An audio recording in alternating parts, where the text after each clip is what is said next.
Hello everyone, welcome to my another blog. কেমন আছো তোমরা? আশা করি সবাই ভালো আছো। তো ফাইনালি গাইস 4 দিনের ট্রেন জার্নির পর আমি নেমে পড়েছি ট্রেন থেকে।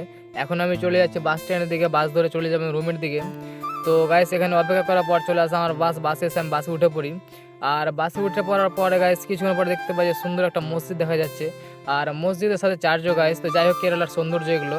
তো যাই হোক গাইস, আমি পাহাড়ি এলাকাতে থাকি, তো এখান থেকে আর একটা বাসে যাওয়া সম্ভব হলো না, তাই আমাকে আরেকটা বাস স্ট্যান্ড আসতে হলো। এটা হচ্ছে আমাদের কেরালার কেএসআরটিসি বাস স্ট্যান্ড।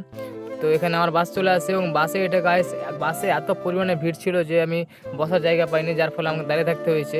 তো যাই হোক, কিছুক্ষণ পরে একজন উঠেছে, আমি ওই উঠে যাওয়াতে আমি বসে পড়ি সিটে। আর তারপরে দেখে একটা কাকা এসছে কাজু বিক্রি করতে। এই জিনিসটা এখানকার খুব ভালো গাইস, যে আমাদের দিকে বিক্রি করে ছোলা বাদাম এগুলো, এখানে কাজু কাঠবাদাম এসব বিক্রি করে। এই জিনিসটা খুব ভালো কেরালার গাইস। তো যাই হোক, আমি রাস্তা দেখতে দেখতে চলে যাই। গাইস এখানে যে পাখিটা দেখা যাচ্ছে, এটা হচ্ছে জাতীয় আর্ট সেন্টার, হয়তো কেউ চিনে থাকবে এটাকে। তো যাই হোক, আমি বাস থেকে নেমে চলে যাচ্ছি রুমের দিকে। এখন আজকে মিনি ব্লগটা এখানে শেষ করছি। ভিডিওটা ভালো লাগলে লাইক কমেন্ট শেয়ার করবে সবাই।